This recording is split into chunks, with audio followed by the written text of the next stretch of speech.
অনেক রাত হয়েছে, তবু কাদের ফাঁকে ফাঁকে একটু বকবক করতেই আসছি আপনাদের কাছে। আমি যেটা নিয়ে আসলে কথা বলতে চাই, যেটা আপনারা সবাই জানেন যে আমাদের ইলেকশনটা কিছুদিন আগে হয়ে গেল, যেখানে বিএনপি সংখ্যাগরিষ্ঠতা পাইছে। তারপরে যে বিষয়টা নিয়ে সবচেয়ে বেশি আলোচনা হচ্ছে সেটা হচ্ছে জুলাই সনদ নিয়ে। যে জুলাই সনদ অনুযায়ী যেদিন শপথ গ্রহণ করবে সেদিন দুইটা শপথ হবে। একটা শপথ হচ্ছে সাধারণ শপথ সংসদ সদস্য, আর একটা হলো জুলাই সনদের শপথ। তো সেটা নিয়ে বিএনপির ক্ষেত্রে যেটা হলো, বিএনপি জুলাই সনদে স্বাক্ষর না করেই কিন্তু তারা হচ্ছে সরকার আছে। তো আমার কাছে যে এটা মূল আলোচ্য বিষয় না, আমার কাছে আলোচ্য বিষয় হচ্ছে যে অপোজিশন রয়েছে জামায়াত ইসলামী, তারা কি তাদের সেই পাওয়ারটা দেখাতে পারছে? আমার কাছে কেমন জানি মনে হচ্ছে যে এটা ম্যানেজড এবং একটু দুর্বল অপোজিশন হলো জামাত ইসলাম। জামাত ইসলামী রাজনীতির মেকানিজমটা কি প্রপার ধরতে পারছে কিনা বা বুঝতে পারছে কিনা, নাকি তারা একটু ধৈর্যশীল, আস্তে আস্তে তারা হয়তো সব কিছু রিয়্যাক্ট করবে, এটা এখনও আসলে আমি বুঝতেছি না।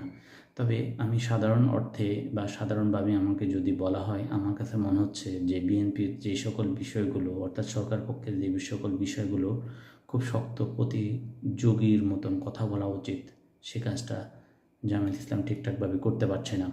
জামায়াত ইসলামের অভিজ্ঞতার ঘাটতি হতে পারে এই ক্ষেত্রে।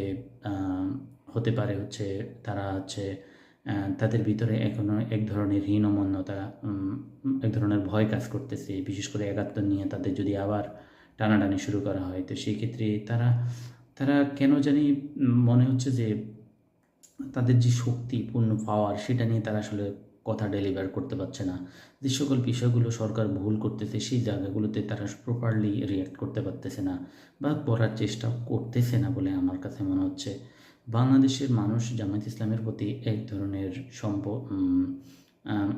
সমর্থন কিন্তু তারা দিয়েছিল, এবং একটা কথা সব জায়গাতে প্রচলিত ছিল যে এবার অন্তত জামাতকে দেখি। জামাত তার ইতিহাসের সর্বশ্রেষ্ঠ রেজাল্ট কিন্তু এবার করছে এবং প্রায় 3 কোটির কাছাকাছি ভোট পাইছে। এত বড় মানুষের সমর্থন জামাত কি ওজনটা নিতে পারছে? জামাত যদি অপোজিশন হিসেবে থাকে, তাদের সংখ্যা যেমনই হোক না কেন, তারা কি সেইভাবেই তারা রিয়্যাক্ট করতে পারতেছে? অথবা সামনের যে সকল বিষয়গুলো আসবে, সমস্যাগুলো আসবে, বিএনপির সেই জায়গাগুলোতে যদি জামাত প্রপারলি অপোজিশনের ভূমিকা পালন করতে না পারে, তাহলে বাংলাদেশের মানুষ কিন্তু জামাতকে কিন্তু গ্রহণ করবে না। জামাত কিন্তু আবার বিকল্প খুঁজবে। জানি এটা আওয়ামী লীগের কাছেই যাবে, কিন্তু কথা হলো জামাত এই সুযোগটা কীভাবে ব্যবহার করতেছে, এটা কিন্তু এখন দেখার বিষয় আছে। আমি দেখতেছি, আপনারা একটু দেখেন।